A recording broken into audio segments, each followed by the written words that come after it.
Buenas tardes, bienvenidas, bienvenidos al diálogo sobre dignidad, renta básica y trabajo. Muy buenas tardes, iré entrando a la sala de reunión.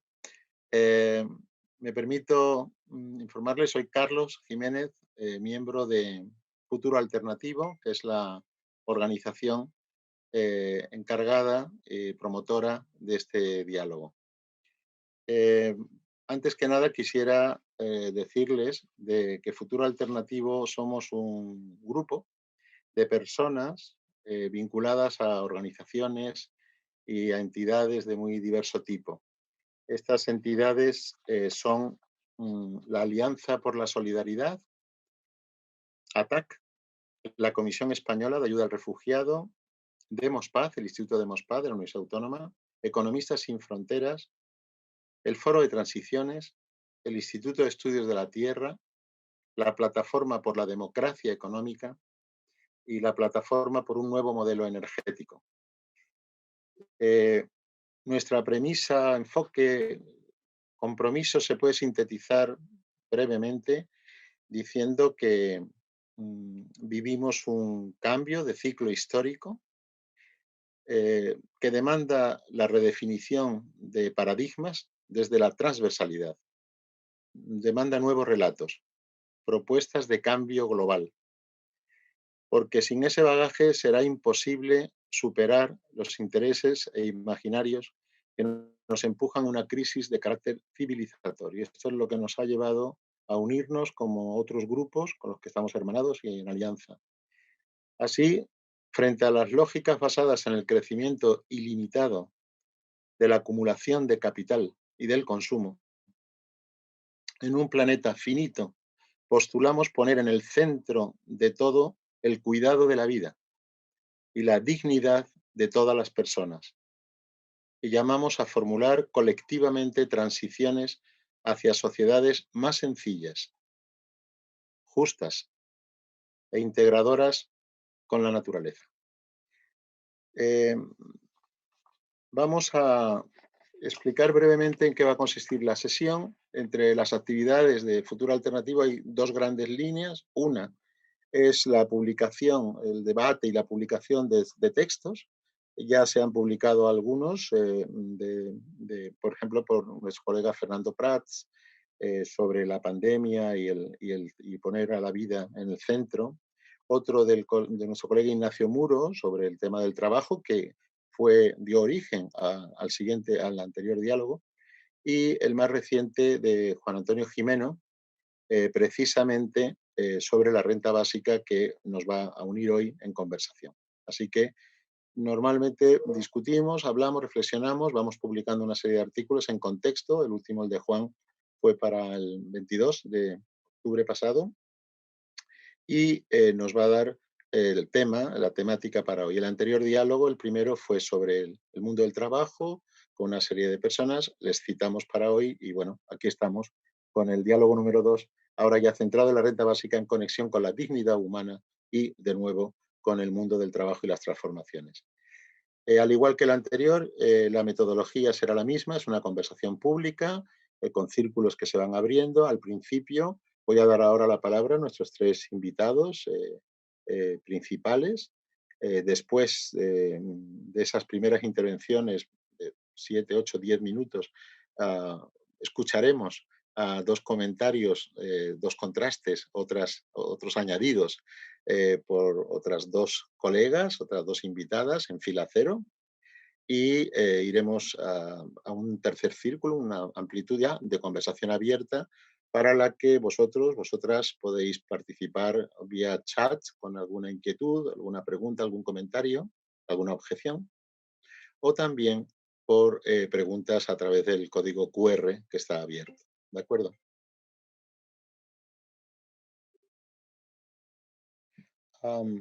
Bien, entonces paso directamente a presentar ya la temática sobre qué vamos a conversar y también a los invitados que van a aparecer enseguida en pantalla con ustedes.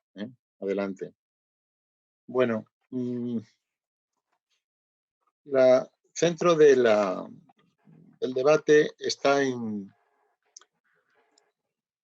el sentido que tenga esta propuesta dentro del panorama universal, dentro del panorama de ciudadanía universal, que es la renta básica, su discusión, hasta qué punto hay acuerdo con ella, de qué manera se interpreta por cada uno, qué conexión puede tener con toda la transformación del mundo del trabajo y las nuevas tecnologías, qué conexión puede tener con la capacitación y educación de los nuevos ciudadanos y ciudadanas en el mundo, cuál es la perspectiva de género y qué prever en este sentido. Son muchos aristas que vamos a ir analizando poco a poco. Yo les iré formulando una serie de preguntas. Sin más, paso a presentar a los tres primeros intervinientes en conversación. Si les parece, bueno, les presento primero muy brevemente. Estamos con, en primer lugar va a intervenir Olga Cantó, que es catedrática de Economía de la Universidad de Alcalá de Henares. Después tomará la palabra Juan Antonio Jimeno, Juan Jimeno, catedrático de Economía de la UNED, miembro de nuestro grupo de Futuro Alternativo. Y luego va a intervenir Carlos Bravo, secretario de Políticas Públicas y Protección Social de Comisiones Obreras. Permítanme.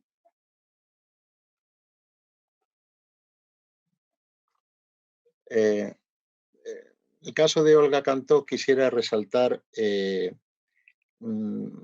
la experiencia, Olga, nos interesa muchísimo la experiencia como jefa de estudios de investigación del Instituto de Estudios Fiscales, los numerosos trabajos que has hecho sobre distribución de la renta y la riqueza, la dinámica, los cambios en la renta familiar, el caso de la pobreza infantil, que lo has estudiado especialmente, y el mercado de trabajo en sus efectos sobre las condiciones de vida de las familias y también el impacto distributivo de las políticas públicas.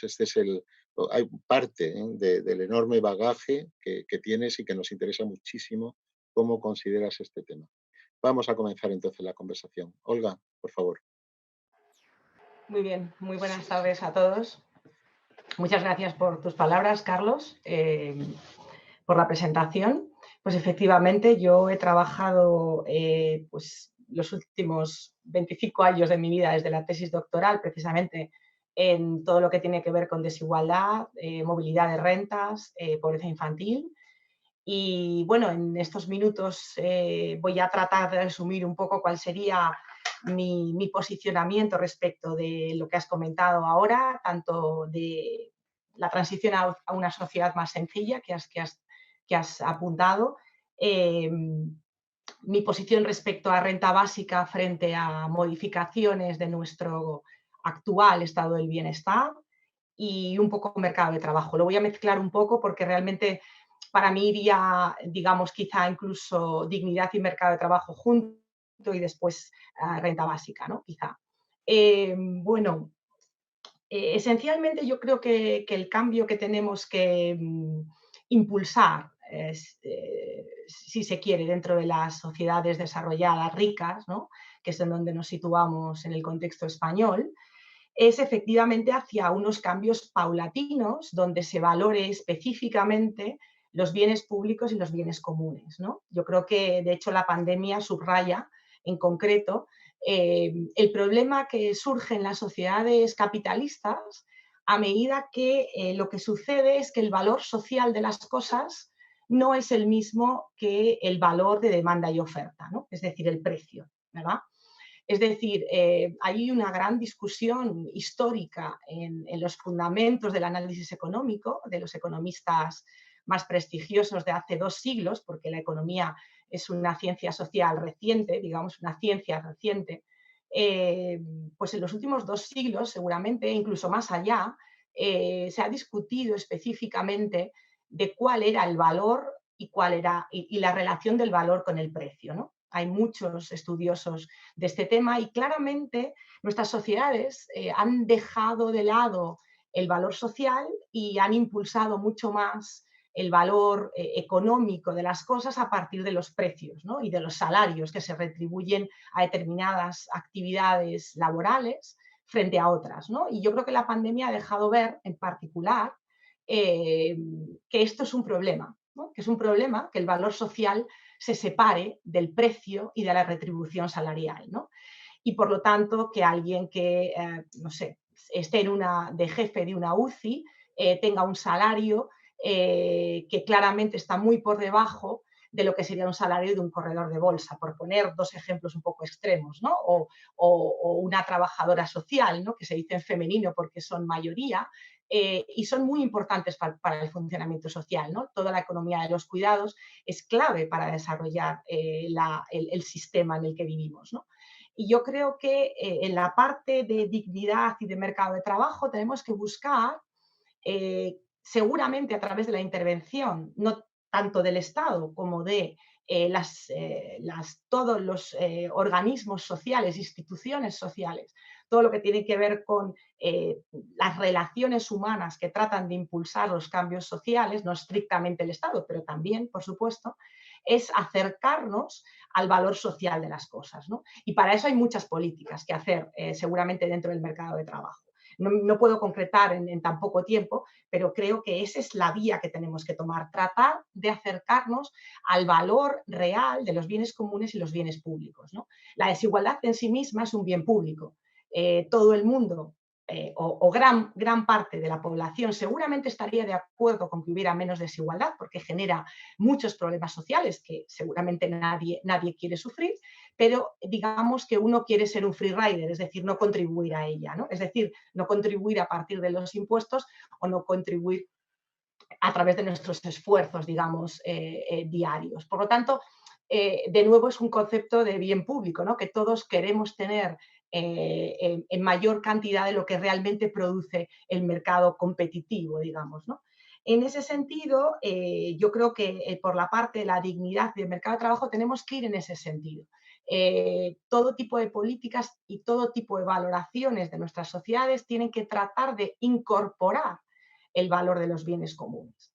No es fácil, pero seguramente la vía no es seguir aumentando, por supuesto, el consumo no necesario, ¿verdad? Como has subrayado, y evidentemente buscar opciones de crecimiento que no supongan el agotamiento de la tierra, ¿no?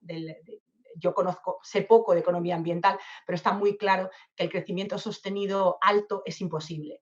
Y de hecho, una de las cosas que a partir de ahora van a ser mucho más importantes en sociedades que crecen poco es precisamente la redistribución, ¿no? La redistribución se convierte en más importante cuando se crece poco. Cuando se crece mucho, cuando hay crecimientos del 10 o el 15%, las luchas por la distribución son mucho menores, porque casi todo el mundo está bastante contento, porque aumenta su tarta, ¿verdad? En términos absolutos, no en términos relativos, ¿no? Y pasando a la segunda parte, a la parte, para no alargarme mucho más, la parte de renta básica frente a desarrollo de un estado del bienestar contributivo y no contributivo, yo estoy más a favor de un desarrollo cada vez más no contributivo del estado del bienestar que tenemos. Es decir, creo que hay muchísimo margen para la mejora en muchos aspectos, en concreto en España en particular, que estamos todavía lejos de la capacidad redistributiva de los sistemas centroeuropeos, en concreto el francés, el alemán, incluso el británico, pero es verdad que hay algunos aspectos del británico que me parecen poco copiables, digamos. Yo copiaría en mayor medida a Francia y a Alemania, pero evidentemente hay dos factores en la redistribución, ¿no? La redistribución está conformada por dos partes, la parte predistributiva y la parte postdistributiva, ¿no? Entonces, todo el sistema educativo, lo que es la formación de las nuevas generaciones, está redistribuyendo previamente a la intervención del Estado, ¿no? Y luego tendríamos lo postdistributivo. Creo que tenemos margen tanto en lo predistributivo como en lo postdistributivo. En el predistributivo creo que tenemos, en España en particular, mucho margen en términos de la creación de puestos de trabajo en en posiciones más altas en la misma medida en que lo hicimos seguramente con la gran movilidad social de las generaciones de los 50, 60 y 70 aproximadamente, ¿no? Que luego ya se fue frenando en los 80, porque tenemos un sistema productivo todavía muy poco desarrollado en su parte de I+D, y por lo tanto creo que ahí hay una gran fuente de nuevos puestos, digamos, que deberíamos poder conseguir a través de un sistema educativo lo más desarrollado posible y sobre todo lo más equitativo posible en términos de origen social, ¿no? Y eso no está sucediendo, evidentemente, porque tenemos dos sistemas educativos. El sistema educativo, si dividimos a los menores por origen social, pues los resultados académicos, el abandono escolar, etcétera, está muy dividido entre alto nivel económico y bajo nivel económico, ¿no? Y la segregación está aumentando de forma muy radical en algunas comunidades autónomas, en particular en la Comunidad de Madrid. También es alta en Cataluña y también en País Vasco, pero menos, y ha crecido menos en los últimos años, ¿no?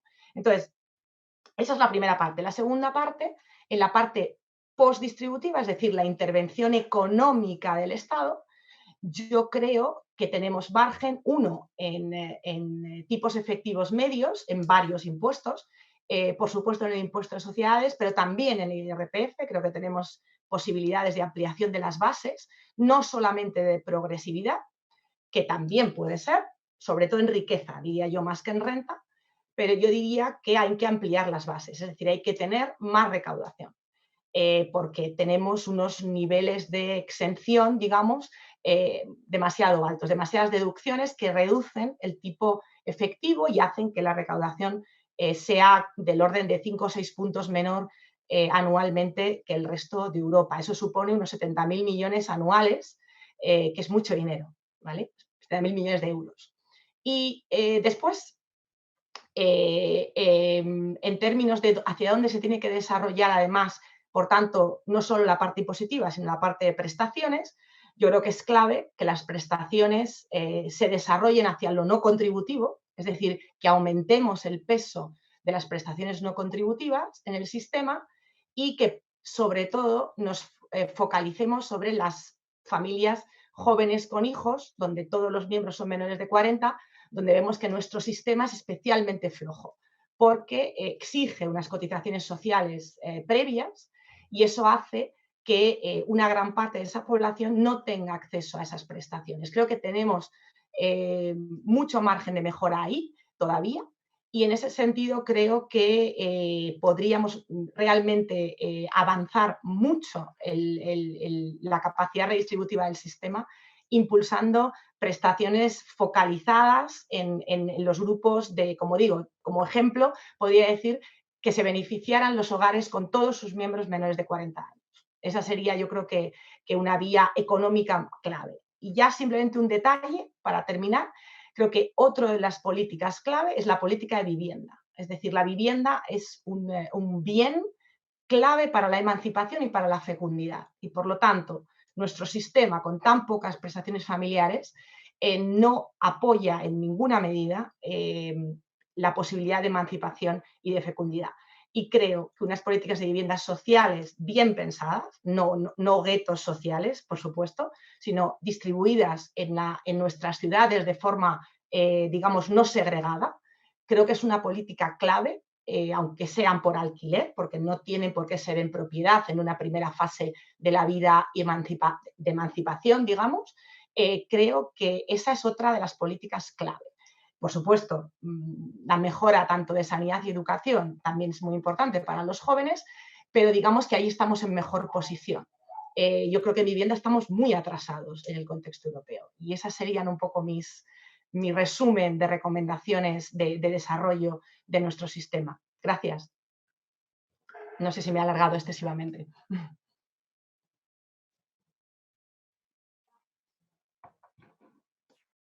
Carlos, no tienes sonido. Hola. Te has quedado bloqueado.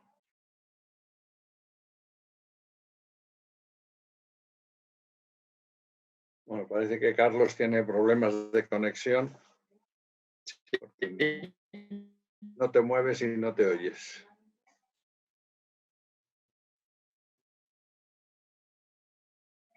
Quita si no la imagen, a ver si por lo menos se te oye la voz. ¿Sí se me oye ahora? No. Sí.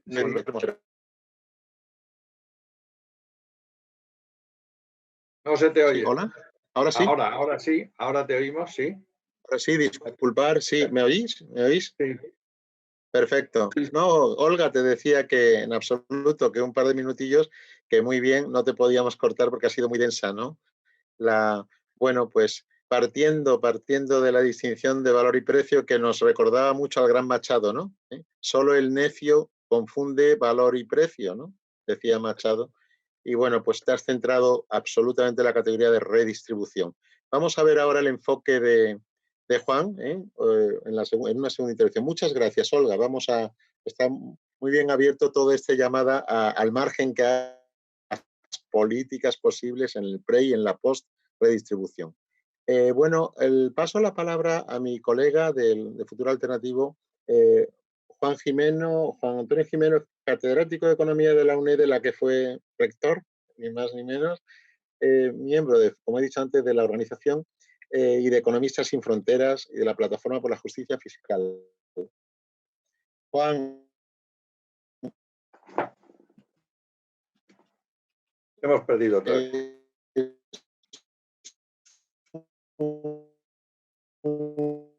Un gusto tener. Hola, ¿sí me oís? Te ¿Hola? oímos muy a trompicones.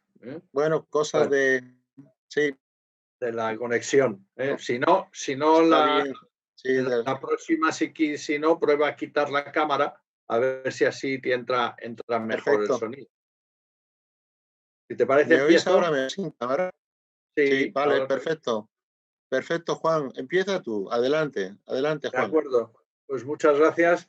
Muchas gracias, Olga. Yo creo que bueno, ya te conozco muy bien y por lo tanto no me ha sorprendido tu magnífica intervención, que además enlaza muy bien con lo que yo puedo decir un poco en el orden que vamos, pues un poco más en el tema de renta básica y ligándolo al artículo, ¿no? Porque me parece que subraya una idea fundamental, que lo importante son todas las políticas de estado de bienestar, redistribución, de formación de rentas que tú has destacado también.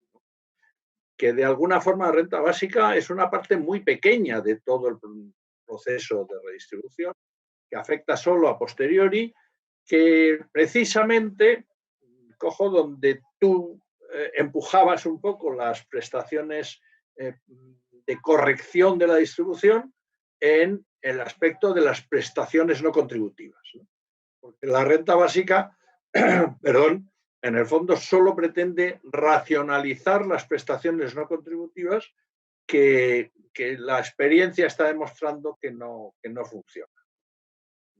Evidentemente, el ideal sería que la desigualdad fuera menor, que el pleno empleo fuera mayor, etcétera, etcétera, pero las circunstancias de la evolución económica, las limitaciones de nuestro sistema tributario y consecuentemente nuestro estado de bienestar, pues hacen que estemos en situaciones en que la dignidad de la persona está en juego, primero porque hay muchas personas, muchos hogares, muchas familias que apenas llegan a fin, que no llegan a fin de mes, que no pueden comer, que están haciendo colas de alimentos, como hemos visto.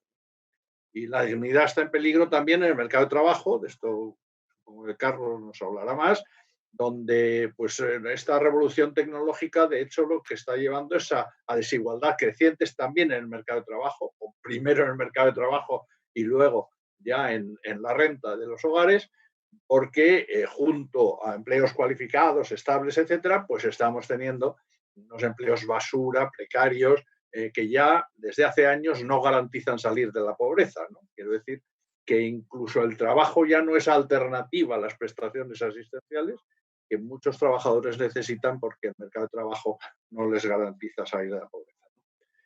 Y bueno, tenemos la suerte de que al fin se ha puesto en marcha el ingreso mínimo vital. Éramos en esos ejemplos que mencionaba Olga de países europeos, pues éramos yo creo que el único caso en el que teníamos un estado de prestaciones de rentas mínimas que era autonómico, es decir, no había a nivel estatal, no había ninguna coordinación ni ninguna financiación.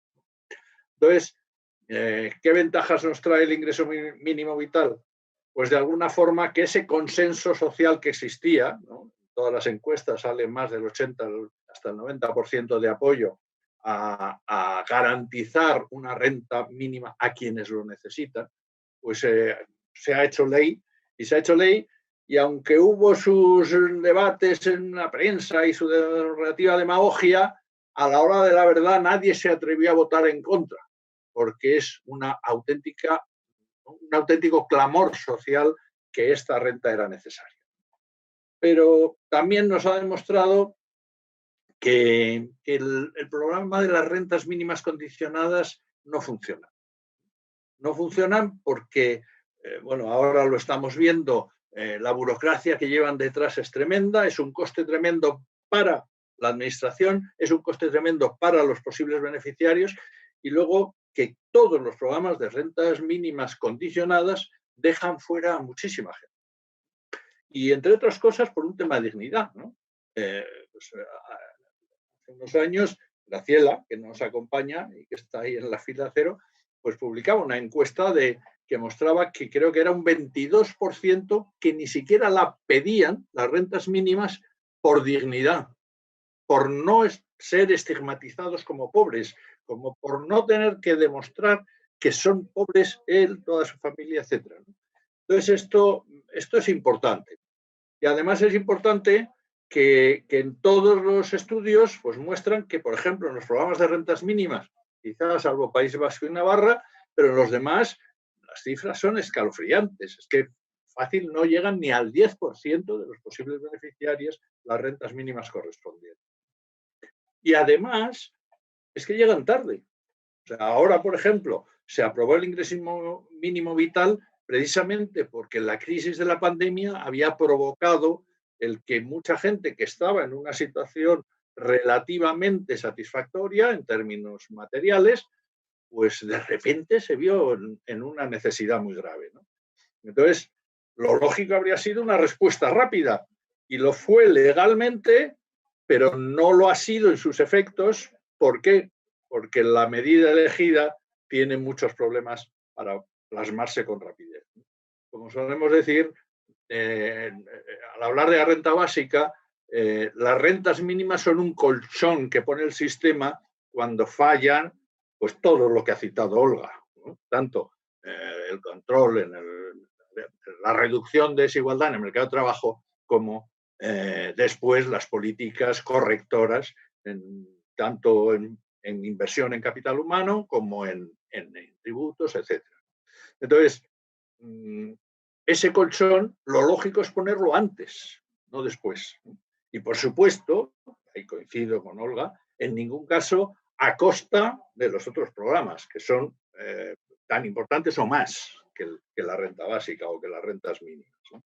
Entonces, la propuesta, por lo tanto, de renta básica lo que viene a decir es vamos a garantizar una renta mínima a quien lo necesite, pero sin los defectos de las rentas mínimas condicionadas que ya conocemos y que no funcionan. Vamos a poner el colchón antes de que se produzca la caída y no después. Y el efecto puede ser exactamente el mismo y, como yo he escrito alguna vez, con exactamente el mismo coste. Simplemente ese programa de renta básica va a absorber una serie de prestaciones asistenciales actualmente existentes, variadas, complicadas, complejas, a veces en todo caso dejando lagunas, etc., ¿no? Entonces, eso refundirlo en una sola prestación que la damos ex ante, la damos el día 1 de mes. Y entonces, lo que hacemos es que pues realmente si eso supone que financia pues las estimaciones que venimos haciendo y con cifras parecidas a las del ingreso mínimo vital, pues viene a decir que se puede financiar prácticamente el 50% del coste total de la medida. Pero, obviamente eso no significa decir, ay, pues tenemos una renta básica para el 50% más pobre, sino más bien que evitemos el error de salto, que es tremendo, que se produce en tantas políticas de gasto social, en que tienes derecho hasta un nivel de renta y si pasas por €1, de repente pierdes el derecho, ¿no?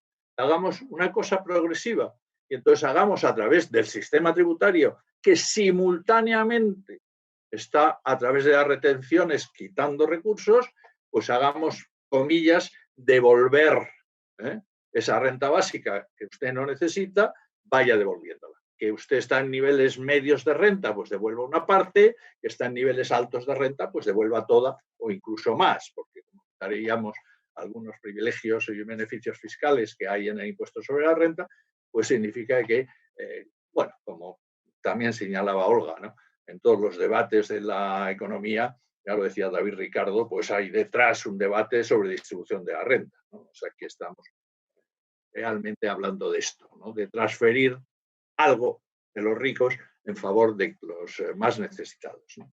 Por lo tanto, el efecto es el mismo. Pagamos a los que lo necesitan, pero les pagamos realmente de forma que llegue a ellos, segundo, de forma gradual y tercero, aparentemente podría ser hasta con coste cero, ¿no?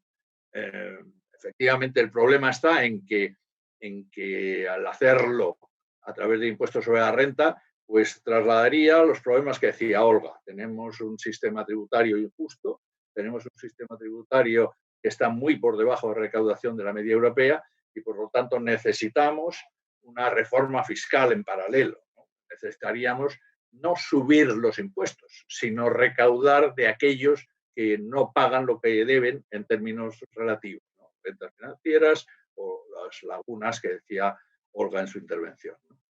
Entonces, de esta forma, pues el sistema en su conjunto, que tiene tanto que mejorar, pero en la parte de rentas, de prestaciones asistenciales no contributivas, pues se racionalizaría mucho, prácticamente, repito, podría ser al mismo coste. Mejor si se financia de otra forma más justa que la que tenemos ahora en el sistema. Hay muchos otros aspectos. Yo creo que en estos momentos deberíamos empezar a discutir el cómo más que el qué y de todas formas pues habrá más ocasiones, aparte de hoy mismo en el debate posterior, pero quiero ser respetuoso con el tiempo asignado. Gracias. Muchas gracias, Juan. Espero que se me está escuchando ahora, porque está habiendo problemas. Sí, perfecto. Si no, quitaré la cámara. El caso es que te haya oído todos los participantes en el coloquio y muchas gracias porque, bueno, habéis visto que se han planteado razones del por qué la renta básica, su conveniencia, sus ventajas, su sentido, etcétera, ¿no? Como estaba diciendo antes cuando se fue el sonido, que está a disposición de todos el artículo que Juan Jimeno publicó en Contexto hace un mes sobre el particular, pero que ahora has ampliado nuevos aportes. Vamos a una tercera visión. Después de dos intervenciones desde la economía comprometida, reformista, de propuesta, vamos a oír la voz de Carlos Bravo desde la enorme experiencia sindical. Carlos es licenciado en Derecho y también en Geografía e Historia. También ha tenido una larga experiencia como profesor en la Carlos III. Y Carlos, nos interesa muchísimo y muchas gracias también a ti por aceptar la invitación. Actualmente eres secretario de Políticas Públicas y Protección Social dentro del comité de la Comisión Ejecutiva Confederal de Comisiones Obreras. Participas en numerosos órganos de enorme relación con lo que estamos hablando. Estás en el Consejo de Seguridad Social de un ministerio, estás en el Servicio Público de Empleo, participas en el Consejo del IMSERSO, estás en la Junta Consultiva de Seguros y Fondo de Pensiones representando a tu sindicato y estás en el Comité Consultivo de la Unión Europea sobre Seguridad Social. Entonces, por favor, Carlos, ¿cuál sería tu perspectiva? Se me olvidó deciros a todos los que estáis oyéndonos y participando y entrando a la conversación, ellos están hablando siempre a título personal, es decir, no como representantes de ninguna institución, aunque obviamente estamos cada uno vinculados a nuestras instituciones. Carlos, así que con total libertad y en este foro, ¿cómo ves este tema de la renta básica y las conexiones y las políticas de redistribución que se están debatiendo? Gracias, Carlos. Bueno, Buenas tardes a todas y a todos. Y lo primero, agradecer la invitación, porque me parece además un asunto muy sugerente, muy interesante, y que algunas ocasiones hemos tenido en el pasado y seguramente seguiremos teniendo en el futuro de hablar de ello, ¿no? Yo creo que lo situaba bien Olga y después Juan. Yo empezaré por una parte común con ellos y acabaré también porque es que yo creo que no es un asunto solo de prestaciones económicas, es que la desigualdad como un elemento central tiene muchos matices. Uno de ellos es la igualdad de oportunidades, el acceso a la educación. Ahora estamos viviendo muy de cerca un debate en torno a una nueva reforma educativa, sus niveles de consenso, ese concepto de la libertad de elección y qué significa y qué tipo de situaciones, la segregación escolar, la selección en el proceso en las escuelas y un intento de generación de élites, que todo eso va determinando problemas en la predistribución y en la igualdad, que tiene mucho que ver efectivamente con la capacidad de acceso en esta materia. Si hablamos en términos de desigualdad, además, en los últimos años, bueno, como consecuencia de las políticas que se han desarrollado también para combatir la crisis anterior, como consecuencia de renuncias a procesos de devaluación competitiva de la moneda que hemos asumido, yo lo veo correctamente, en el ámbito de la construcción europea, pese a que deja mucho que desear en su desarrollo en muchos aspectos. Pero las políticas estructurales de devaluación salarial que se han producido en los últimos años tienen un impacto también muy potente en términos de desigualdad. Se ha incrementado de manera notable, también en términos de recaudación fiscal. Luego hablaré algo de las cuestiones en relación con la recaudación fiscal, porque son muy relevantes en esta materia. Comparto, y ahí comparto la idea de que nosotros el gran reto que tenemos es el de dar cobertura en el segmento asistencial, en el segmento no contributivo. Los sistemas contributivos de protección, pensiones, desempleo, enfermedad, son perfectibles, pero son, podríamos decir, otra liga. Pero donde tenemos verdaderos vacíos de cobertura es en el ámbito asistencial, en el ámbito de lucha contra la pobreza. El ámbito de la situación de exclusión social, laboral y, desde luego, económica, que es donde tenemos que poner el foco. Y ahí hay diferentes recetas. Yo no soy tan categórico en relación con las rentas condicionadas, entre otras cosas porque creo que no es un debate solo de rentas, de prestaciones económicas, sino que tenemos que plantearnos alguna otra cosa. Pero en esta primera intervención me interesa también que fijemos algún detalle que apuntaba Olga y que yo creo que vamos, a mí me gustaría complementar porque estoy muy de acuerdo con lo que decía, y es políticas de vivienda, políticas de apoyo a la familia, políticas de equilibrio poblacional en una sociedad que envejece, no la española, la europea. Toda Europa envejece, pero el reequilibrio poblacional que necesitamos va a venir fundamentalmente de la mano de las migraciones. No lo hemos comentado, pero el equilibrio poblacional vendrá por ahí, no va a venir por la natalidad. Y, evidentemente, en la medida en que sigamos teniendo una situación en la que las personas declaran su voluntad de tener 2 hijos y tenemos una media de 1,23, pues es evidente que hay un problema en políticas públicas para que el deseo se corresponda con la realidad, ¿no? Pero incluso aunque llegáramos a tener lo que solo 3 países europeos tienen, Francia, Irlanda y Suecia, tasa de reposición de la población a través de la natalidad, con políticas distintas, curiosamente, no funcionan igual en todos los países, hay mucho que discutir sobre eso. Aunque llegáramos a eso, no equilibraríamos la población. Por tanto, las migraciones son determinantes también, el modelo de migraciones, el modelo de migración con derechos, los modelos de mercado de trabajo. Por eso las políticas de devaluación salarial o las referencias que hacía Juan en relación con la dualidad del mercado de trabajo, con la precariedad, la rotación que se concentra mucho en jóvenes, el tiempo parcial indeseado que se concentra mucho en mujeres. Es decir, tenemos un montón de piezas que nos afectan a este respecto. Y por entrar en la parte de renta básica, quiero entrar también por el ingreso mínimo vital, porque comparto la idea de que es una buena noticia. Nosotros hemos dicho que era una buena noticia el ingreso mínimo vital. Yo lo creo sinceramente, pero tengo que decir también que quizá no sea el mejor ejemplo de una renta condicional.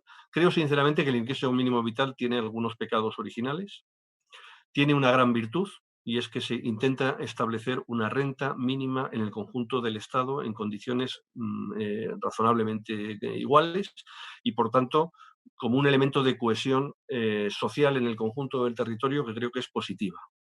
Lo hace en el ámbito de la seguridad social, que creo que también es un elemento positivo y que además en su parte asistencial es perfectamente posible hacerlo. Sin embargo, en su diseño creo que tiene errores conceptuales. El primero que tiene es una restricción presupuestaria. Cuando se parte de construir una renta mínima, no es una renta mínima, es una renta garantizada, es una renta diferencial, que permite cubrir a más gente, pero con cuantías muchas veces muy pequeñas. Pero cuando se parte de una restricción presupuestaria de 3.000 millones de euros cuando esté plenamente constituida, significa que partimos de poner la restricción y eso ya significa un factor de exclusión de mucha gente, porque una renta de estas características necesita un aporte económico muy superior. En segundo lugar, para encajar esa regla, lo que se ha hecho es llenarla de filtros. Llenarla de filtros que provocan, por un lado, una expectativa grande, más de 1 millón de solicitudes, pero que no se va a ver satisfecha. Más de la mitad van a ser desechadas directamente y del resto irán entrando, pero claro, hay que acreditar renta, patrimonio del ejercicio anterior, las unidades de convivencia, con límites en las unidades de convivencia, certificados colectivos de empadronamiento, esto lo han corregido ya, y con un factor de exclusión de jóvenes emancipados recientemente, porque se exige, primero 3, ahora 2 años de emancipación del hogar familiar, lo cual significa que la población más joven, que sufre los trabajos más precarios, la mayor rotación laboral, si se ve en la tesitura de tener que concurrir a solicitar una prestación de estas características, el retorno a su hogar acaba siendo la única, el hogar paterno o materno es la única solución en esos términos, ¿no? Por tanto, hay un problema competencial, un problema conceptual, por no hablar del problema competencial.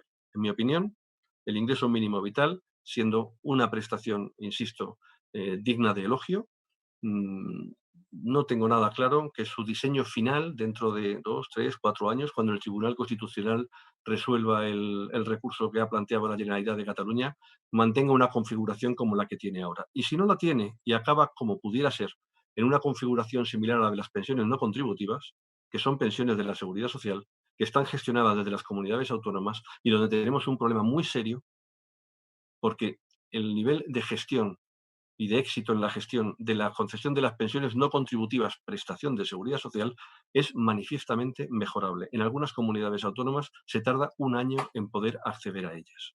Por tanto, vamos a ver el esquema, cómo se va produciendo en este tiempo. Dicho esto, y por entrar muy rápidamente en la parte final, en el asunto de la renta básica, luego tendremos oportunidad de hablar más en el debate posterior y en el intercambio de opiniones que tengamos. A mí la renta básica me parece un debate muy sugerente, muy interesante, pero muy complejo. Lo digo como lo siento también.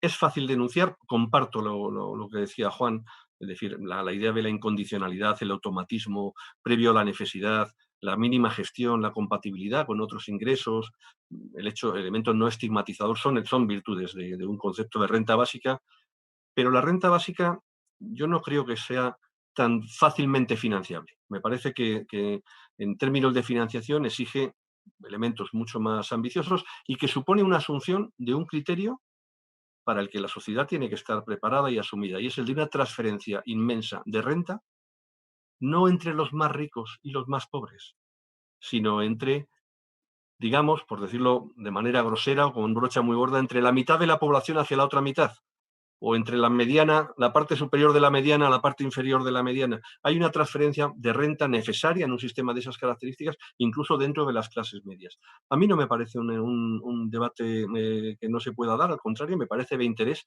pero requiere una sensibilización y una cultura en la sociedad que creo que estamos lejos de tenerla y que podría tener problemas a la hora de plantear la percepción al respecto. Y por último, además me pedía Graciela que hiciera alguna referencia europea, yo creo que este es un debate que hay que tener en España, pero hay que tener en el ámbito de la Unión Europea también. El pilar de derechos sociales establece algo que creo que Europa necesita, que es la legitimación social del proyecto europeo, que ha sufrido mucho en los últimos años.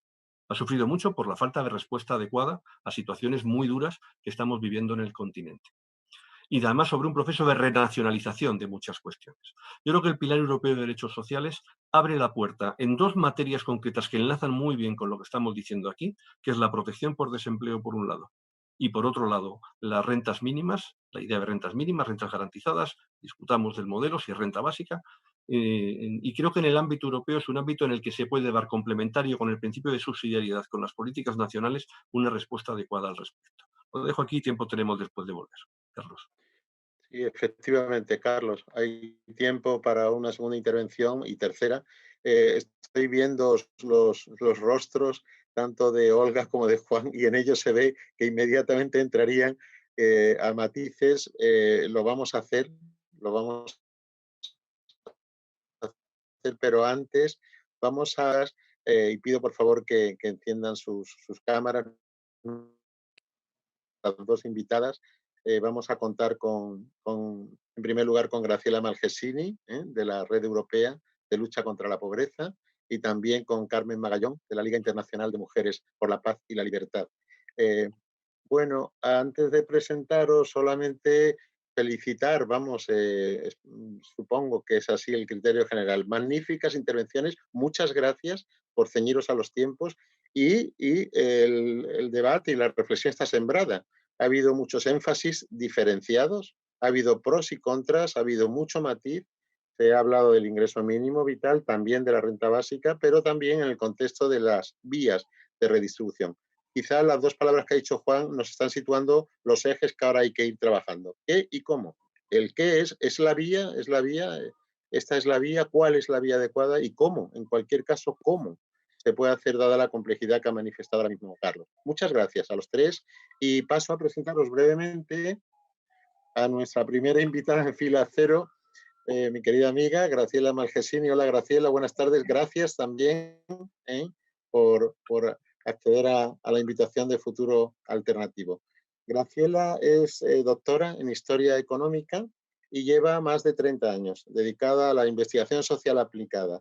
Nos interesa muchísimo tu presencia aquí por el puesto actual, el desempeño actual que tienes como responsable de incidencia política y asuntos europeos, hacía referencia a Carlos Bravo, de la Red Europea de Lucha contra la Pobreza.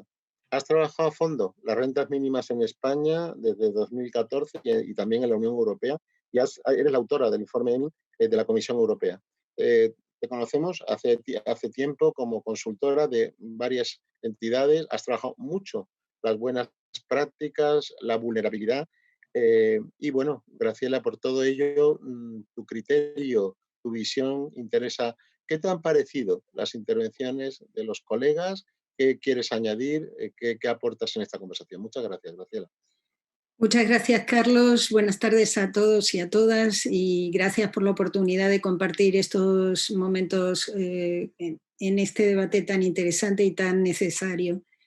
A mí las intervenciones anteriores me han parecido brillantes y es lo que esperaba de tres personas a las que conozco muy bien y a las que he seguido en estos años donde se han debatido estos temas.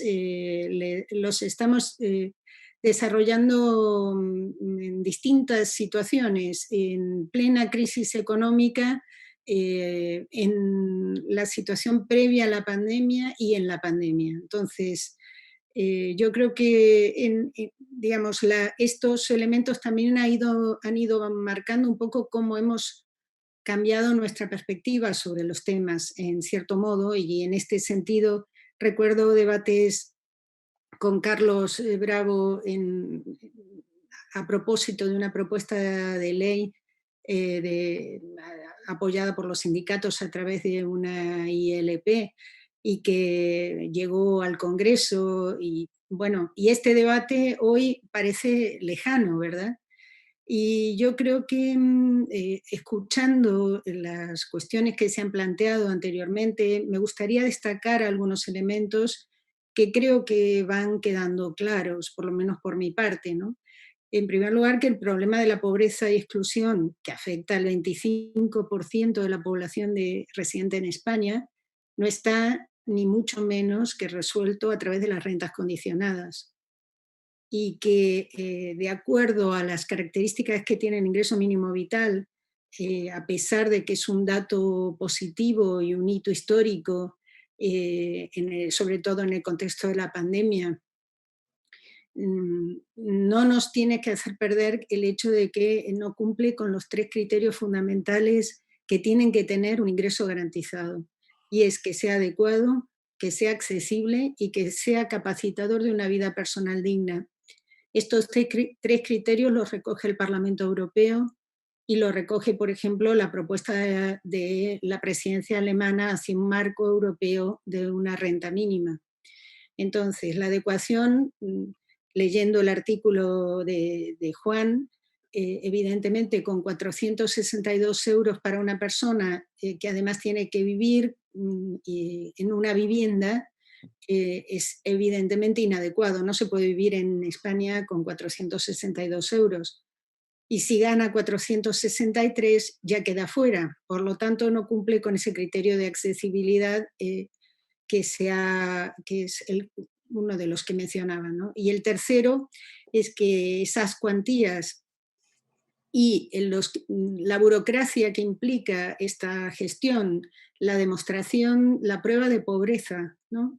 La presentación de todo tipo de documentación, el paso por innumerables filtros y esperas, también hacen que de entrada ya no sea habilitador para la vida personal.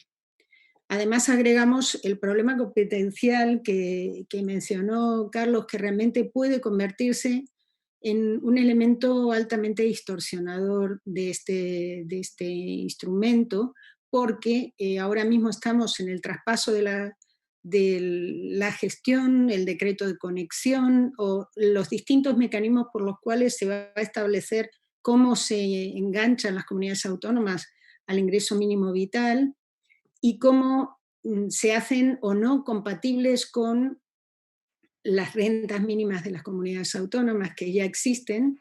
En algunos casos se pueden sumar, en otros se detraen, en otros se opta por uno o por otro, y al final las personas están completamente perdidas. Algunas han debido renunciar ya a la renta mínima autonómica solicitando el ingreso mínimo vital y todavía no han recibido contestación o le han venido denegada. Entonces, este es digamos, empezó siendo un instrumento altamente interesante en el contexto, sobre todo en la discusión previa, ¿no? Pero está tomando un cariz que preocupa un poco tanto por el número de personas al que está accediendo como las restricciones. Perdón. Perdón. Tómate tu tiempo, tranquila, tranquila, que tenemos tiempo. Un vasito de agua.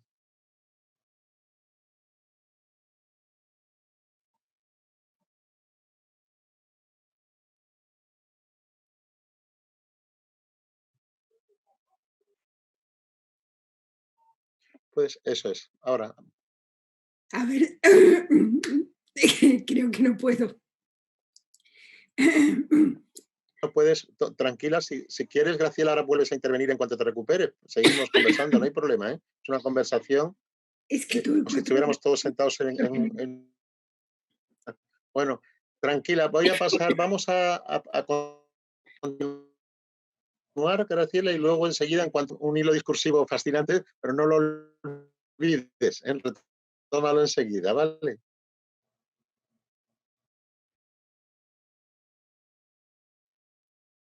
Bueno, no sé si se me está Graciela, podemos presentar y pasar la palabra a nuestra otra invitada, una querida amiga de muchos de nosotros, Carmen Magallón. Muchas gracias, Carmen. Bueno, permíteme que te presente brevemente también, como me habéis dicho todos que queréis. Carmen es catedrática de Instituto de Física y Química, especializada en Historia de las Mujeres en la Ciencia y el análisis epistemológico del quehacer científico y de las relaciones entre género, ciencia y cultura de paz. Carmen es una activista de la paz, una ecofeminista, dejó en 2003 la docencia y se hizo cargo de una entidad muy prestigiada en este campo de la lucha por la paz, que es la Fundación Seminario de Investigación para la Paz, en la Fundación. Ya en 2019 ya lo cofundó y lo dirigió durante muchos años. En el 2019, Carmen, pasaste ya como he dicho antes, un aspecto importante en la trayectoria de Carmen, y es que en 2011 ya fue elegida presidenta de la Liga Internacional de Mujeres para la Paz y la Libertad, WILP España. Bueno, nada, Carmen, aquí, perdóname que lo haga público, pero felicitarte por un premio precioso y muy merecido que has recibido, que además te define mucho. La Federación Aragonesa de Solidaridad te ataqueaban y dicen, por su larga trayectoria ligada al pacifismo, al feminismo y a la promoción de la ciencia y el conocimiento general desde la perspectiva de género. Bueno, yo creo que con esta breve presentación, creo que por eso nos encanta que hayas aceptado este embolado de esta conversación, y queremos aquí tu mirada sobre estos temas que están saliendo, y luego ya Graciela vuelve la palabra a ti, no te preocupes. Adelante, Carmen, muchas gracias. Hola, buenas tardes y muchas gracias, Carlos, por invitarme y por la presentación. La verdad es que estoy aprendiendo mucho, porque todo lo que habéis expuesto, pues efectivamente yo no tengo más idea que la de una ciudadana media, ¿no? Entonces, como dices bien, pues es otra perspectiva, otro lenguaje. Sí que me parece que conocer estas dificultades, estas posibilidades de las políticas públicas más pragmáticas y cercanas es fundamental e interesante, pero creo que hay que combinarlo con con debates más amplios en la sociedad y con enfoques pues, que se van complementando. Por ejemplo, cambio climático, es decir, a la hora del reparto y de acceder a una renta mínima, que por supuesto lo merece la dignidad de la persona, pero también hay que analizar cómo vivimos, es decir, ¿para qué tenemos que tener más dinero? ¿Para comer? Sí, de acuerdo, pero ¿qué tipo de consumo? Tenemos que hablar de decrecimiento, y yo a veces en eso pienso, ¿crecer en qué? ¿Decrecer en qué? A lo mejor hay que decir, vamos a crecer en tiempo.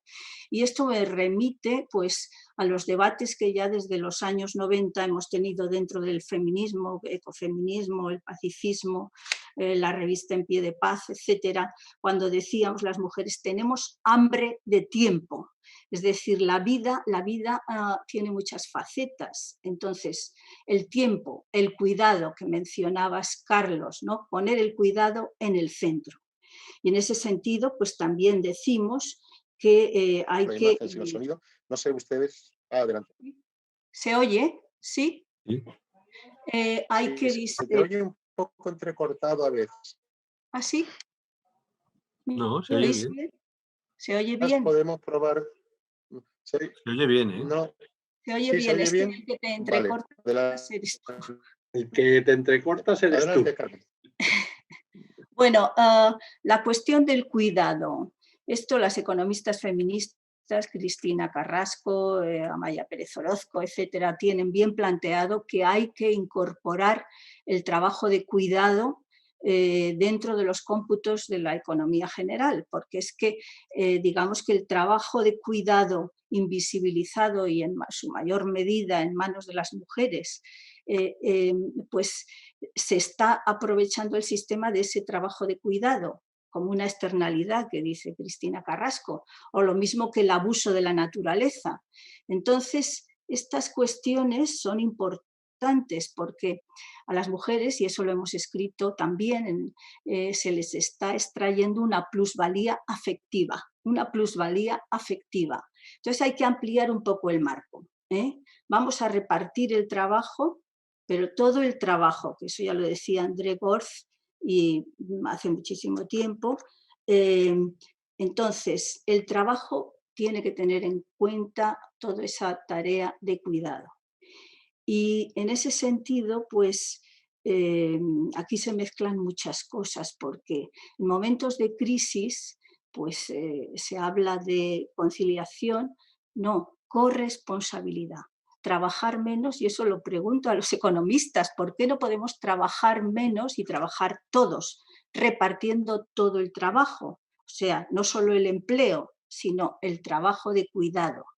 Y a mí me ha parecido, por ejemplo, en estos días de pandemia que han muerto tantos ancianos y ancianas, digo, pero ¿por qué no se apoya más que las familias que quieran cuidar a sus mayores, pues que se les apoye para que cuiden a sus mayores y para que hombres o mujeres, quienes sean, puedan dedicarse a ese cuidado, pero de una manera que sea digna y que sea pues retribuida por la sociedad? ¿Por qué las residencias tienen que tener 800 personas? No se puede hacer negocio con eso. Entonces, estas cuestiones van relacionadas con la dignidad de la persona y con los trabajos de cuidado. Luego, otra cuestión que me gustaría también poner sobre la mesa es la noción de que estamos, como nuestra vida está determinada tecnocientíficamente. O sea, no sé vosotros, pero ahora la gente, o sea, la mayoría de la gente está determinada por el uso del tiempo en las redes sociales, en los, digamos, los avances tecnocientíficos están regulando nuestra vida. Y no veo yo que haya un cauce, un movimiento, que haya movimientos, sí los hay, pero no están en el debate público en el que digamos, bueno, ¿cómo queremos vivir? Sí, está en América Latina el buen vivir y ese discurso precioso del presidente de Bolivia, ¿no?, sobre los valores que pueden presidir la buena vida, pero ¿por qué nos tenemos que vivir al ritmo de los logros tecnocientíficos que en la mayoría de los casos, en vez de, digamos, ayudarnos a vivir mejor, nos esclavizan? Ahora a veces no tenemos tiempo de leer, porque estamos con las redes sociales, o porque los teléfonos inteligentes nos dominan en vez de dominar nosotros a los teléfonos, etc. Yo creo que esa reflexión sobre la naturaleza, cómo cuidamos, a la vez que también entra dentro de los problemas y de la dignidad de la gente. Por ejemplo, yo sé que ahora se está lanzando una campaña para que no se corte el agua a las personas y a las familias que no pueden pagar dentro de los derechos humanos al agua y al saneamiento. Eso es una cosa de cuestión mínima, ¿no? Renta mínima. Bien, con respecto a la burocracia para el acceso a la renta mínima, pues es una reflexión también histórica. Es decir, tenemos que saber qué tipo de sociedad tenemos. Una sociedad que históricamente ha estado atada a la burocracia. Y recuerdo cuando en mi tesis, efectivamente, sobre las mujeres en la ciencia, la Junta para Ampliación de Estudios e Investigaciones Científicas mandaba a los investigadores y a las investigadoras al extranjero, cada mes tenían que mandar un papel diciendo que estaban en el laboratorio de Graz o en los Estados Unidos, y les decían, pero cada mes hay que mandar un papel. O sea, la burocracia se nos está, históricamente nos ha estado dominando. Y bueno, pues yo lo dejaría así, porque son muchas cosas y realmente es necesario un trabajo cultural para el cambio de la mentalidad, para vivir de otro modo, para tener valores pues de disfrute de los afectos, de disfrute de algo más que sea algo que vaya más allá del consumo, ¿no? Entonces se necesita una educación social y en eso hay que contribuir desde todos los ángulos, desde la educación, desde las investigaciones.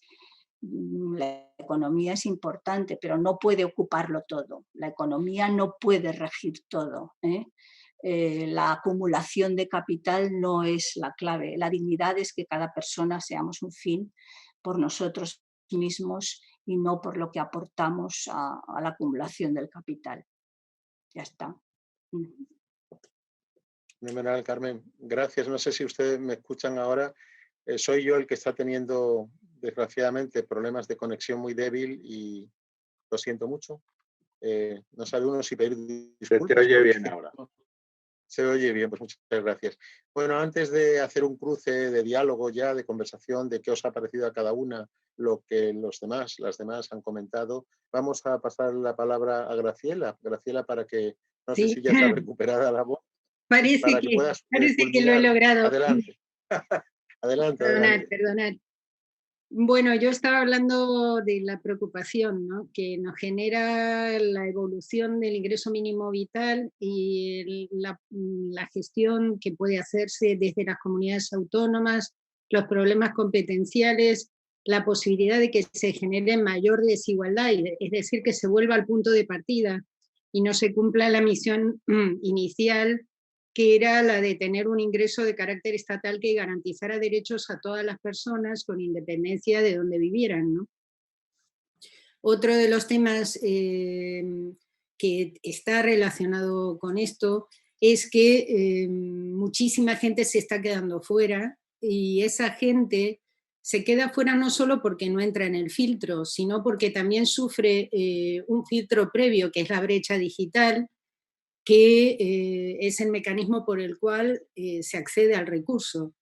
Y este era claramente la señal roja que todos sabíamos que no había que, el camino por el que no se debía ir, y ahí fuimos, ¿no? Entonces, creo que es un problema añadido y que es mucho más amplio que el tema de la renta mínima. Por otro lado, está qué van a hacer, la gran pregunta, qué van a hacer las comunidades autónomas con el dinero que se ahorran, ¿no? Al no tener que pagar ellos y ellas las rentas autonómicas. Existe el riesgo de que esos dineros vayan a capítulos no sociales del presupuesto, ¿no? Bien, yo creo que también en el debate ha surgido el tema de la posibilidad de una renta básica. Y no solo por este problema que lleva implícito la renta condicionada, sino también por la caída del Producto Interior Bruto que estamos viviendo en este momento, el desempleo estructural que está ya instalado en países como España, pero no solo, y que además va a estar consolidado a partir del proceso de automatización, digitalización de la economía. ¿Habrá trabajo para todos? Esta pregunta tal vez merezca otro de estos debates, ¿no? Pero creo que ha ido quedando planteada por varios, ¿no?, anteriormente. Hay un tema que no ha salido y que me gustaría añadir, que es el peso que tiene la economía sumergida en España y el empleo informal que conlleva esa economía sumergida. Si estamos hablando de 20 puntos de Producto Interior Bruto, ahí encontramos un pozo de personas trabajadoras sin derechos, muchas de ellas inmigrantes en situación irregular, y los inmigrantes en situación irregular no acceden al ingreso mínimo vital ni a ninguna otra prestación. Y son las personas más pobres de todas las que viven en España. Y el otro conjunto de temas que viene por esa precarización del empleo, donde evidentemente el empleo atípico no genera derechos, el empleo precario, y ese empleo atípico es el que se está creando constantemente, ¿no? Es el más habitual desde el 2014 en adelante. Y yo creo ahí voy a enganchar con lo que dijo Carmen sobre el papel de las mujeres. Si miramos los datos de riesgo de pobreza y exclusión en todos los países de la Unión Europea, incluido España, las mujeres tienen tasas de pobreza más altas. Y son más, hay 7 millones de mujeres más en pobreza que hombres en la Unión Europea. Y esto tiene que ver por muchas brechas, está relacionado con muchas brechas, pero también con esa economía de los cuidados que se comentaba anteriormente, ¿no?, que es la renuncia a la vida laboral o el postergamiento de esa vida laboral, ¿no?, que no está reconocido socialmente, y ahí engancho con el concepto de valor social que antes comentaba Olga. las mujeres son las que más están pagando las consecuencias de la crisis generada por el COVID-19 y no acceden a la mayor parte de los recursos necesarios para salir de esa pobreza. Y luego hay un tema que antes lo comentaba Olga, que me parece muy importante, que es la escasa inversión que España hace en las políticas de protección a la infancia y la familia. Y el hecho de que no hay una prestación por hijo a cargo, que sí tienen casi todos los otros países europeos, menos 9, que son los que tienen las tasas de pobreza infantil más altas. Yo creo que si vamos a poner una prestación, ahora mismo tendría que ser una prestación universal por hijo a cargo. Esta tendrá un impacto bastante concreto en la reducción de la pobreza, porque las familias con hijos son las que más están en pobreza, y dentro de ellas las familias monoparentales, que el 48% de ellas están en pobreza. Y finalmente hay un tema que me parece importante y que debemos tenerlo en cuenta: no pasarnos de frenada, como se suele decir, porque detrás de las críticas constructivas que estamos realizando, se pueden también utilizar para criticar el estado de bienestar y criticar este tipo de inversión social. Me parece que este es un riesgo que tenemos que tener en cuenta y estar muy alertas. Esta es mi intervención. Muchas gracias, Graciela. Fantástico. Bueno, decía Carlos en algún momento que no solo es un tema de prestaciones, no creo que Olga ni Juan lo plantearan solo así, pero se han ido incorporando. Tú mismo, Carlos, hablabas de que tiene que ver con la igualdad de oportunidades, con el acceso a la educación. Carmen lo ha planteado con crecimiento y decrecimiento, con los cuidados, y con otras, con la afectividad, etcétera, está hecho en juego.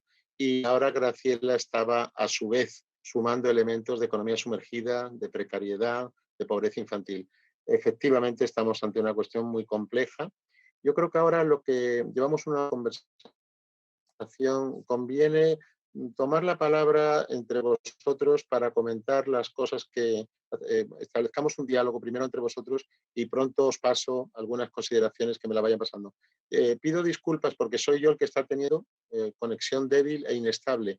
Entonces, por ejemplo, he escuchado a Graciela mal, así que disculpar porque no puedo, no estoy en buenas condiciones precisamente para poder sintetizar. Pero creo que ahora lo que conviene es esto, pedir directamente la palabra a quien quiera. Quizás podamos empezar por ti, Olga, tras escuchar a todos los demás, si puedes, más que nuevos elementos, sería bueno unos comentarios entre vosotros. ¿Qué os han parecido las opiniones de unos y de otros para que vayamos sumando posibilidades? Y muy interesante, Graciela, esto último, porque nos interesa mucho en Futuro Alternativo propuestas, no solo evidentemente análisis, ni tampoco críticas solo, sino propuestas, qué hacer, ¿no? Qué y cómo podemos proceder. No sé, Olga, si tú quieres comentar, y si no, cualquiera de vosotros, como queráis. Sí, bueno, muchas gracias a todos. Me han gustado mucho todas las intervenciones. Creo que he tratado de ser muy, muy sintética y en cierta medida gran parte de lo que ha comentado Carmen, en concreto respecto del valor social del trabajo doméstico, que no está incorporado a la valoración económica, todo ese tipo de cosas las he querido sumar en lo que he hablado antes de bienes comunes y bienes públicos, ¿no? Y valor y precio, ¿no? Lo que se paga y lo que no se paga tiene diferente valor en términos económicos en el Producto Interior Bruto, y por lo tanto pues tenemos que discutir que esa sea una buena medida, ni mucho menos del bienestar, porque nunca fue propuesta como una medida del bienestar, sino del crecimiento, que es distinto, ¿no? Entonces, me ha gustado mucho lo que sugería Carlos respecto de la predistribución, ¿no? Y, por supuesto, también la última parte, Graciela, en concreto sobre las prestaciones específicas familiares, ¿no? La necesidad de tener un sistema mucho más compacto, es decir, que se inicie en la renta cero y llegue hasta el final de la distribución en términos de propuestas para la reproducción social, la fecundidad, que evidentemente no va a ser suficiente, que también Carlos lo sugería, y es clave también saber eso, que tenemos que abordar políticas de inmigración que sirvan y que sean lo más justas posibles, porque en este momento dónde naces determina qué renta tienes al 90%. Y las migraciones, si algo van a hacer, es incrementarse en el tiempo. Entonces, eso, si leéis a Branko Milanovic, lo predice claramente para los próximos años, porque si dónde naces determina cada vez más tu nivel de bienestar, pues está claro que la población se va a mover y se va a mover por todo el mundo, ¿no? Entonces, yo quisiera reseñar un punto respecto a todo lo que habéis dicho. Creo que el gran riesgo que tenemos es pretender grandes cambios que suponen una reforma muy grande del sistema frente a pequeños cambios que lo que harían sería cambiar muchas cosas. Yo soy más favorable a lo segundo. En concreto, no centrando sobre prestaciones, porque hasta ahí tendremos un límite, ¿verdad?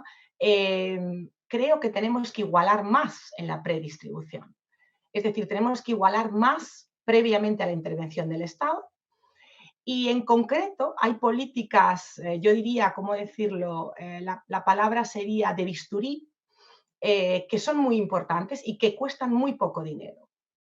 En concreto, la segregación escolar, que me parece uno de los peores resultados de los últimos 10 años, ha sido impulsado por dos políticas claves, en concreto en la Comunidad de Madrid, ¿no?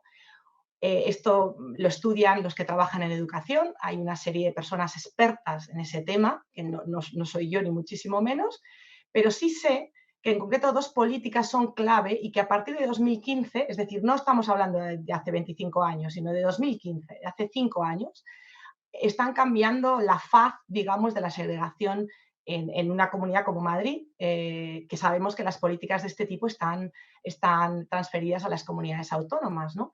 Y en concreto no fue el distrito único, que también se esperaba que tuviera un efecto, digamos, segregador, o que podría tener un efecto segregador, dado que las familias más educadas, con más capacidades, podrían trasladarse a los mejores centros educativos o reconocidos como mejores. Pues no, en realidad es el punto que se da a los colegios en el acceso porque los padres hayan ido a ese colegio. Ese punto, que es una política pequeñita dentro de la reforma que hizo la Comunidad de Madrid, es una de las claves para el aumento de la segregación, y también el sistema de colegios bilingües ha segregado a los colegios públicos, de manera que los padres que no pueden ayudar a sus hijos en los deberes con el inglés, pues no van a los colegios bilingües o van mucho menos. Y eso hace todavía concentrarse más lo que ya sería concentración de tu propio barrio, ¿no? Como es obvio, no todos los barrios son iguales, ¿no? Y sabemos perfectamente que donde esté el colegio marca diferencias. Entonces, desde mi punto de vista, hay muchas políticas de las que se habla muy poco, que son muy políticamente, digamos, incorrectos los argumentos, porque al final cada familia, sea de la ideología que sea, puede tener interés de llevar a su hijo a un determinado colegio, y que probablemente no es fácil para los partidos poner por delante que pretenden, digamos, no permitir que se produzca segregación educativa por origen social. Pues creo que son muy importantes, porque donde se cuecen las desigualdades de rentas de mercado es en la escuela. Y si la escuela es segregadora, si nos convertimos en un país con unas escuelas segregadoras, no podremos redistribuir a futuro. ¿Por qué? Pues porque las tensiones disgregadoras serán tan potentes que no podremos convencer a la población de hacerlo. Esa es la dinámica que han tenido muchos países latinoamericanos cuando se privatizaron tanto la sanidad como la educación, ¿no? La segregación, que las clases medias abandonen, y altas por supuesto, abandonen los servicios públicos, es el peor de los mundos desde mi punto de vista. Entonces, creo que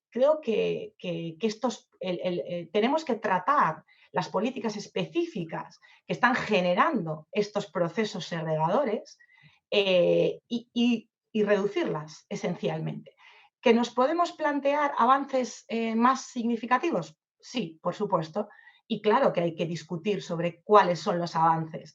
Yo creo que seguramente Juan, cuando se refiere a la renta básica, se está refiriendo a que el estado del bienestar sea más comprensivo, aparte de que se pueda referir específicamente a una renta básica global con una cuantía única para toda la población, por edad, ¿no? También se puede referir a eso.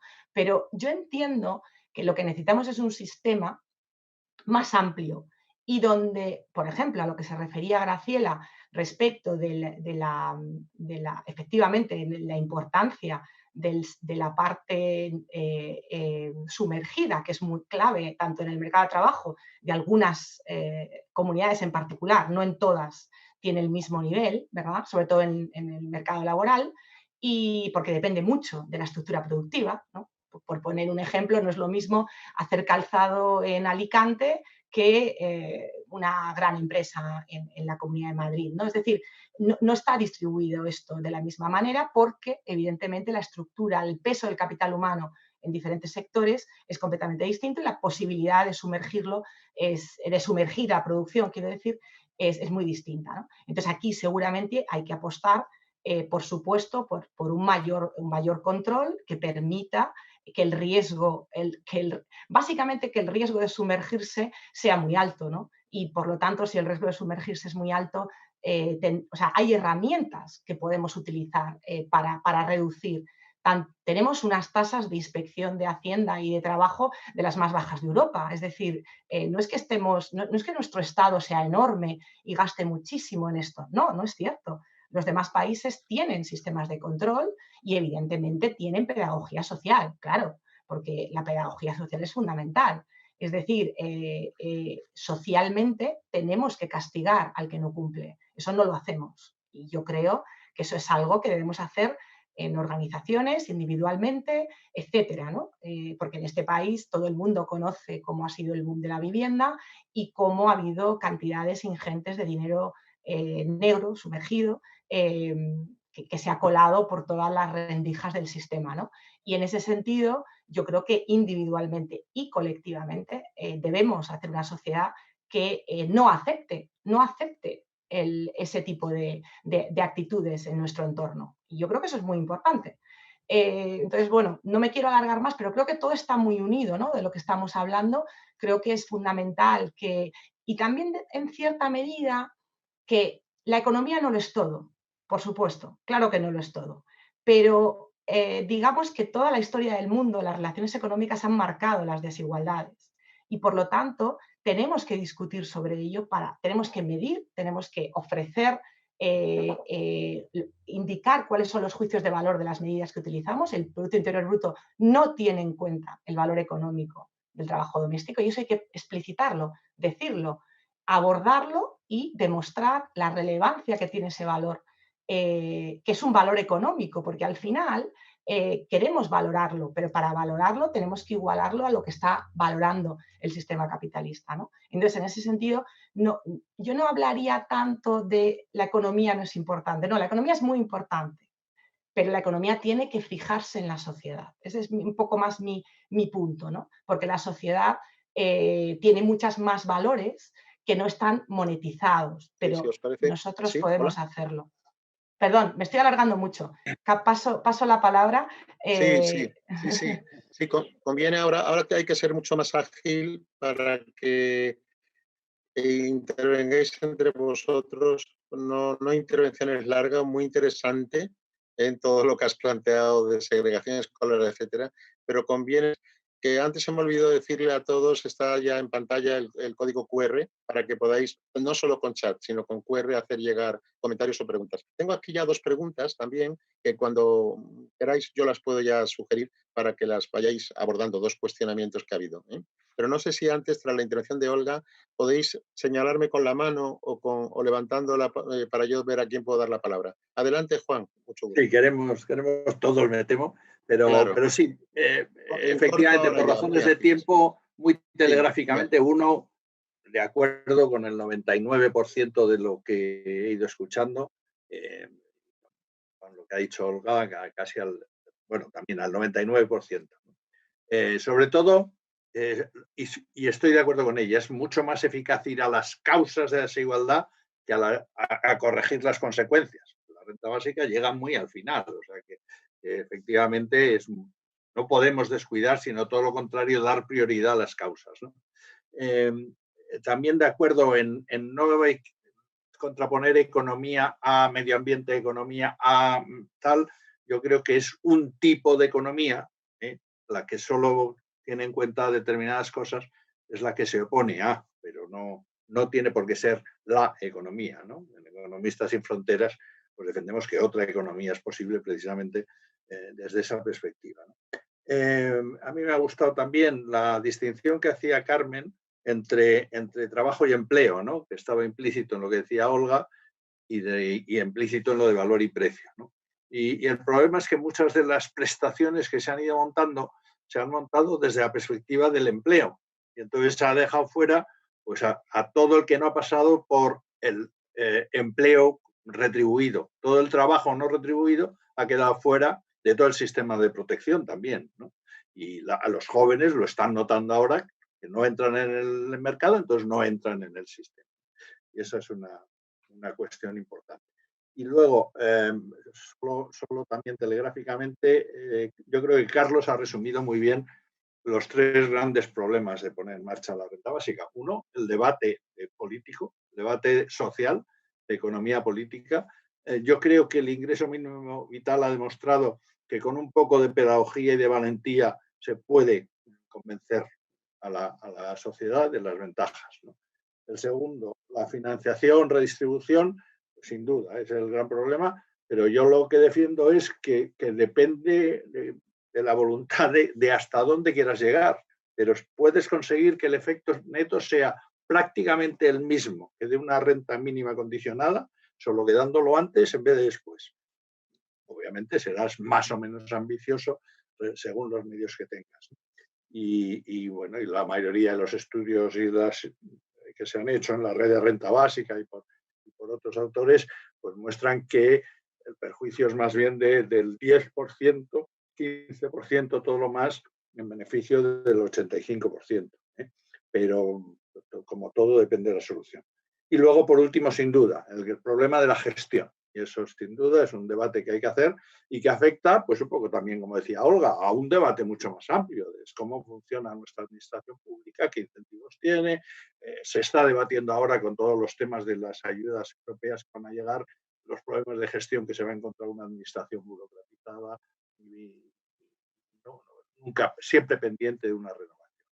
Entonces, yo estoy absolutamente de acuerdo con los planteamientos realizados, pero en cambio sí creo que en la parte pequeñita de las políticas de prestaciones asistenciales prefiero una solución radical a seguir poniendo parches, medidas políticas adicionales, falta tal colectivo, falta tal otro. Estamos consiguiendo un puzzle incomprensible, burocratizado y que deja lagunas fuera tan evidentes que ahí sí estaría por un tajo y decir, vamos a racionalizar esto porque es un caos absoluto.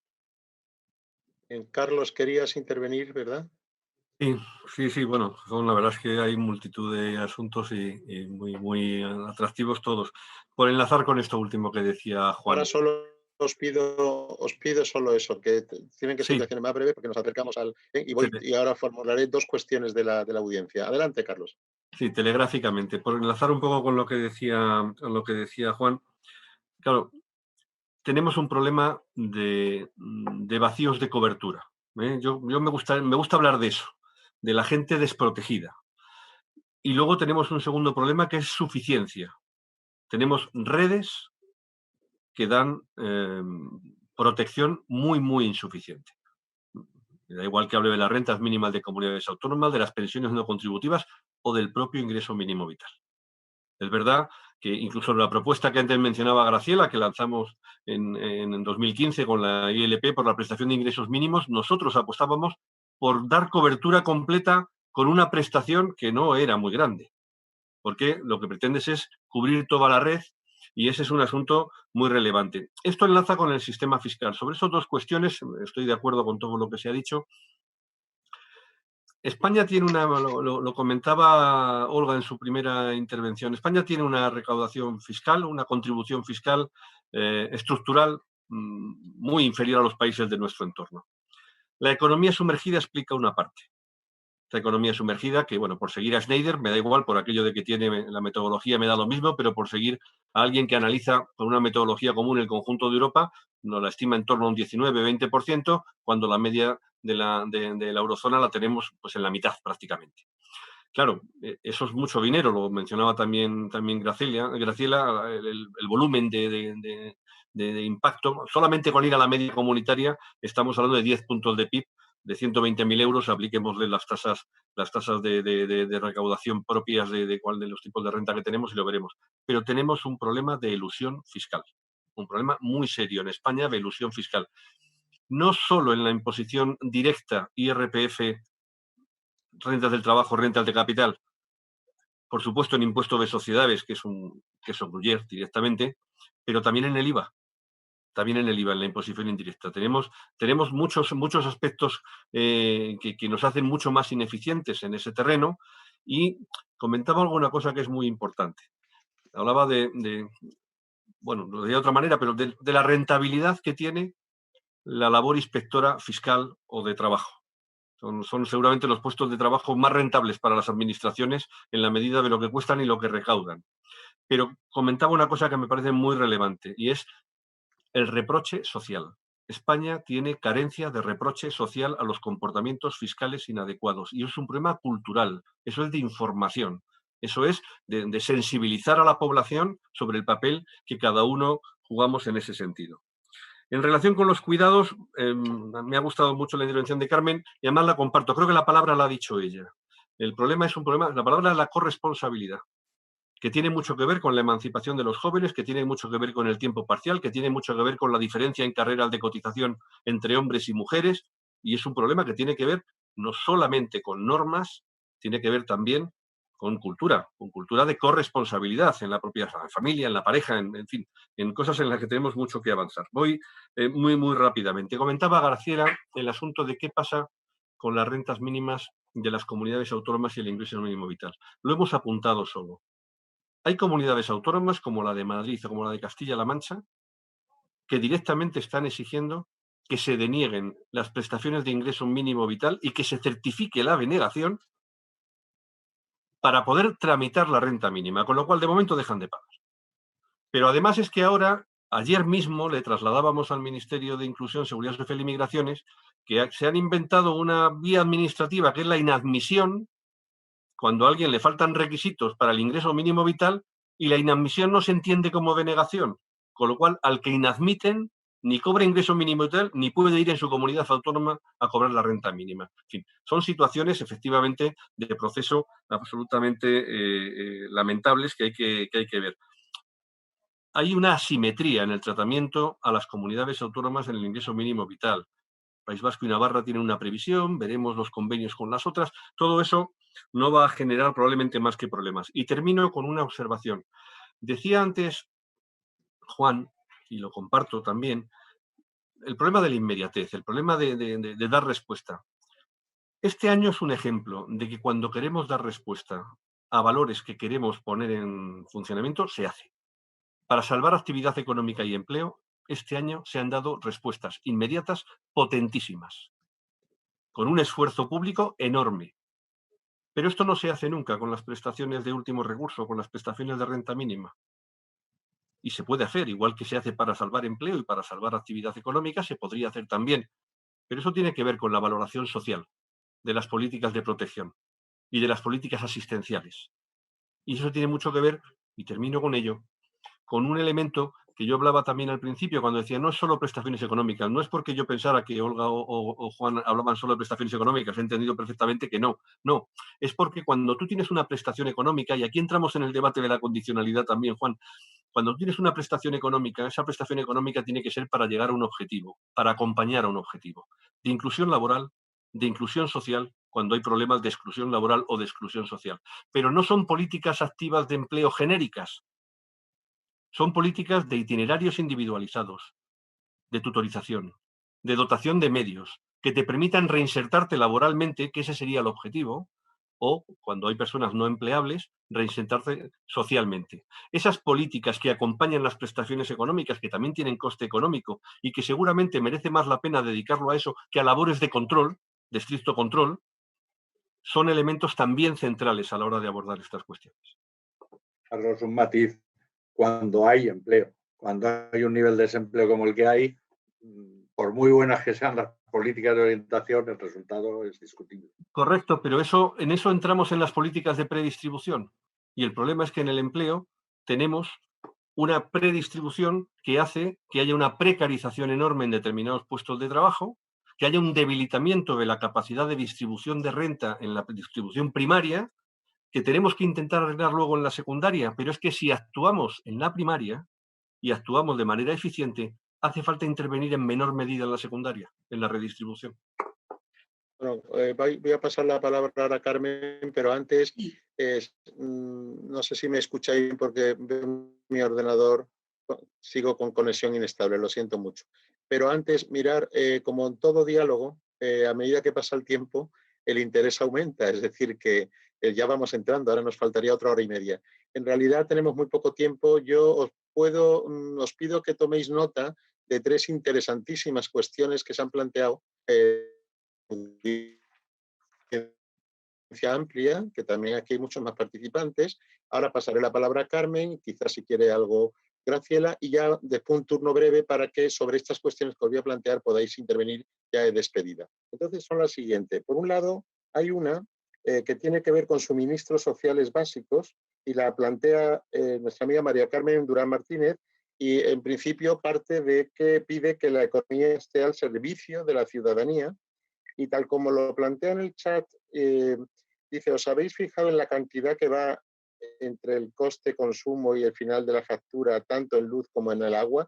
No lo acabo de entender bien, pero creo que se está refiriendo de alguna manera en sales. Sería un concepto para la renta básica universal. Y alguna cuestión sobre la servicios pantalla, la imagen, por favor, es lo que Carlos. Quítate la imagen porque se te oye entrecortado.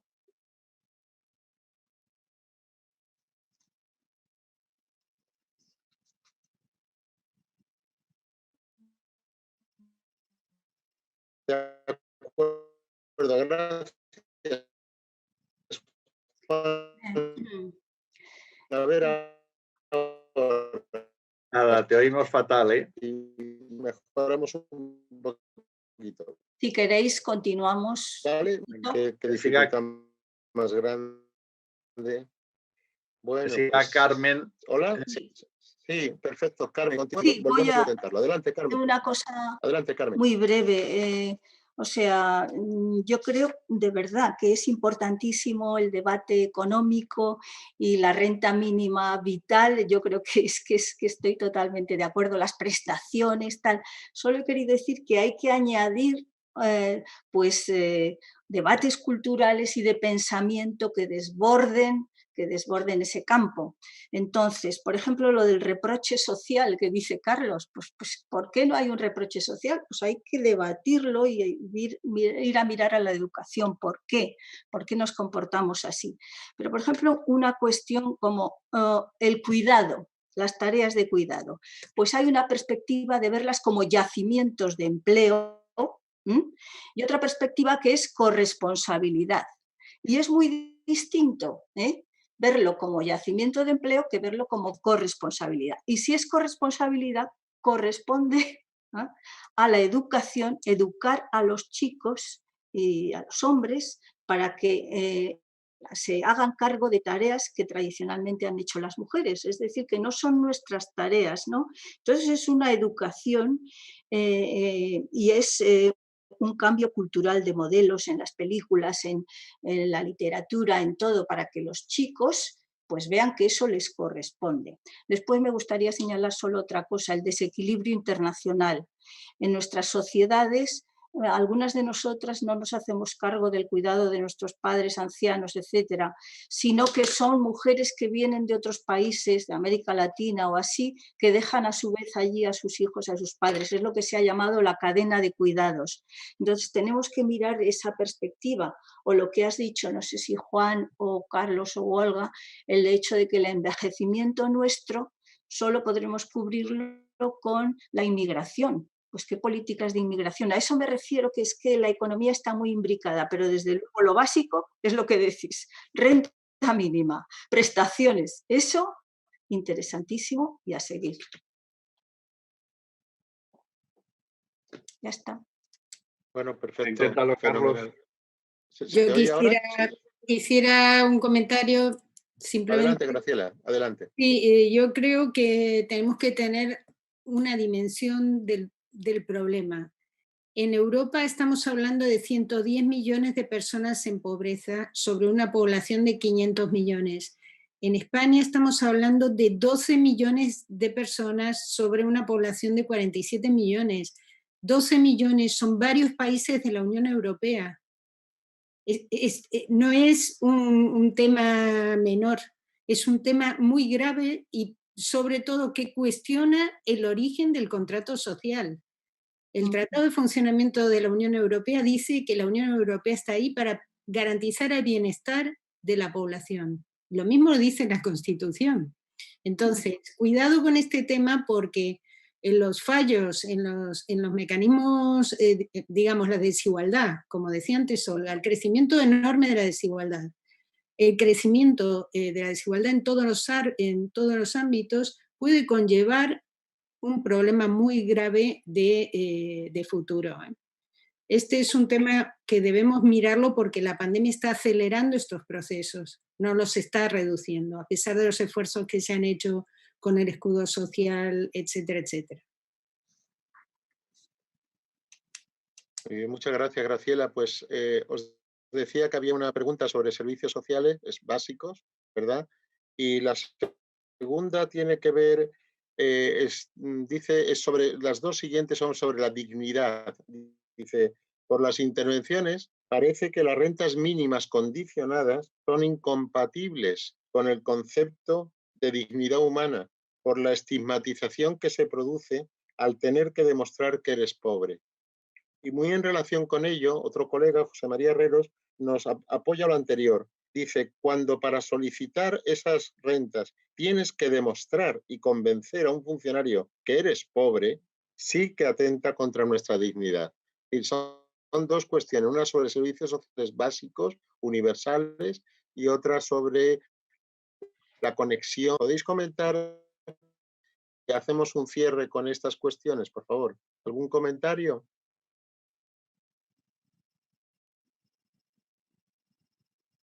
Bueno, pues yo mismo, respecto a la dignidad, lo suscribo al 100%, ¿no? Y además eso, que es inherente a toda condicionalidad de las prestaciones. Por lo tanto, no es que esté mejor o peor diseñada, ¿no? Es que va ligado a ella. Y luego Graciela sabe muy bien que lo ha escrito muchas veces, que todas esas condiciones implican de montañas burocráticas que son el principal obstáculo para que sean eficaces las políticas condicionales. Y respecto a los servicios esenciales, lo decía Olga también al principio, ¿no?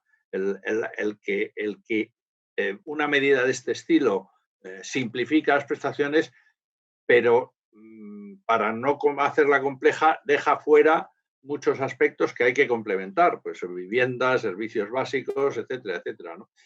Las causas de exclusión no son solo monetarias. El salto de pobreza a exclusión social es precisamente el subrayar que la pobreza no es solo un tema monetario, la exclusión social implica otros factores muy importantes, pero parece que lo decía Carlos, pues precisamente cuanto menos haya que vigilar a los pobres, que hay un clasismo notorio, esa sensación de que los pobres van a engañar y los pobres no quieren trabajar, pues cuanto menos los servicios sociales se tengan que dedicar a esa labor de policía, más se pueden dedicar a complementar todos esos factores que decía, bueno, habéis dicho en el fondo todos. Y un comentario breve sobre dos cuestiones. Una que apuntaba Carmen y otra esta cuestión de la estigmatización. Sobre el asunto de los cuidados, planteaba Carmen una contraposición que existe, que es real, que hay quien lo orienta al yacimiento de empleo, sobre todo en unas sociedades que envejecen. Tenemos un debate, además, sobre los sistemas de servicios sociales y de atención a la dependencia. Tenemos un sistema diseñado en 2007 que viene a dedicar en este momento en torno a 8.600 millones de euros para atender de manera muy insuficiente todavía a nuestra población dependiente y con 1.500 millones de copago, por cierto. Es decir, que 7.000 es la inversión pública, de la que el Estado pone 1.300 y las comunidades autónomas el resto, con un desequilibrio muy fuerte, y que tenemos necesidad de complementarlo. Yo sí creo que hay yacimientos de empleo y que es importante y relevante, y que es muy importante que definamos que ese empleo se haga a través de servicios profesionales de calidad y con empleo estable y de calidad también, que por otra parte también libera de cargas y permite el otro concepto que comparto, lo dije antes completamente, que es el de la corresponsabilidad como elemento clave. Pero son dos elementos sobre los que actuar de manera conjunta, ¿no? Y en relación con el asunto de la estigmatización, una respuesta. Os voy a lanzar una pregunta, porque que no lo tenemos que resolver hoy, Carlos, no te preocupes, la lanzo para otro día y quedamos a tomar un café y hablamos, ¿no? Pero es verdad el asunto de la estigmatización, pero no es igual en todas las prestaciones. Ojo con esto. Algo más pasa. Porque hay prestaciones sujetas a prueba de renta, como los subsidios asistenciales por desempleo, que no tienen ese estigma. Por tanto, la denominación, la forma de proyectar una prestación tiene un componente estigmatizador distinto en diferentes prestaciones, que todas ellas están sujetas a prueba de rentas. Interesante, interesante. Gracias, Sí, Carlos. Yo querría decir solo una pequeña cosa ligado a lo que acaba de decir Carlos, precisamente la estigmatización. ¿Puede ser? Sí, claro. Pues yo creo precisamente que la estigmatización tiene que ver con cómo se diseña la prestación y cómo se llama y cómo se presta. Es decir, si nuestra administración tuviera la capacidad de hacerle la declaración a todo el mundo y dar prestación o cobrar impuestos en la medida en que fuera necesario para la redistribución que deseemos, ¿no? No sería necesario presentar ningún papel, porque nuestra administración ya tendría todos nuestros datos. Tenemos un sistema de funcionamiento de la administración que siempre exige la presentación de nueva documentación. Eso ha cambiado radicalmente con la agencia tributaria. La agencia tributaria es modelo en su funcionamiento en Europa y hemos llevado a nuestros funcionarios a países del este a que copien nuestro sistema tributario, en términos de gestión, quiero decir. Si somos capaces de invertir el mismo esfuerzo y presupuesto, por supuesto, en el sistema, en generar la capacidad de que ese sistema llegue a todos los rincones de la población, podremos gestionar cualquier prestación sin la necesidad de que el individuo tenga que presentar la documentación necesaria. Eso sería una revolución y, de hecho, eso es lo que han hecho los países más avanzados. Gestionar e incluir en su sistema administrativo a los que están quedando fuera. Entonces, eso eliminaría en gran medida, yo creo, esa estigmatización, porque, entre otras cosas, no tendrías que justificar nada, sino que simplemente el sistema funcionaría igual que llegas y dices sí, que me devuelvan lo que me tienen que devolver o que me cobren lo que me tienen que cobrar con un pequeño clic si es digital o con una pequeña intervención telefónica, ¿no? Si no es digital. Lo que quiero decir es que eso tiene que ver con cómo el sistema se gestiona y solo hay que ver las películas de Ken Loach del sistema británico, ¿no? Si tienes que ir, ¿no? a discutir con un funcionario respecto de tu situación y todos te mandan a otros, pues evidentemente eso no funciona. No podemos copiar en eso al sistema británico, sino que tenemos que copiar a los sistemas nórdicos y centroeuropeos. Y eso es lo que debemos hacer. Gracias. Gracias a ti, gracias. ¿Algún comentario más? Si no, vamos a despedirnos, a hacer el cierre. No sé si alguien... Bueno, pues si os parece, ya son las 8:15. Teníamos ya previsto esta hora para acabar. No sé si se me está escuchando. Ante todo, transmitiros personalmente lo dificilísimo que me ha sido seguir porque entrecortaba, se me iba etcétera. Pero 3 cosas. Primera, creo que lo hemos logrado, que hemos abordado una temática muy compleja que afecta a toda la sociedad, que afecta a la dignidad humana, que tiene muchos perfiles, y os agradezco infinito la cantidad de aportaciones sugerentes, complementarias que ha habido. Muchas gracias por vuestra participación y a todos los que nos están escuchando y sus preguntas. Y desde la Organización de Futuro Alternativo, deciros que tenemos previsto un tercer diálogo, probablemente para enero, sobre las migraciones, el refugio y la ciudadanía universal. Ese será el tema de otro nuevo artículo de Futuro Alternativo y también de un nuevo diálogo. Espero que esto se haya escuchado, espero no haber, pido disculpas si a veces no he podido dinamizar con la agilidad que me hubiera gustado, pero verdaderamente estoy con muy mala conexión. En fin, cosas que pasan, como dice Paco Cantero, del directo. Gracias a todas, a todos, un placer. Nos vemos la próxima. Gracias a todos por la invitación. Adiós. Me ha gustado conoceros, escucharos. Abrazos. Graciela. Igualmente. Encantada. Igualmente. Un abrazo fuerte para todas y Adiós. todos. Adiós. Carlos. Carlos, Carmen, Carlos. gracias. Olga. Juan, Olga. Encantada. Abrazos Gracias. a todos. Gracias por la invitación. Un placer. Chao. Seguimos.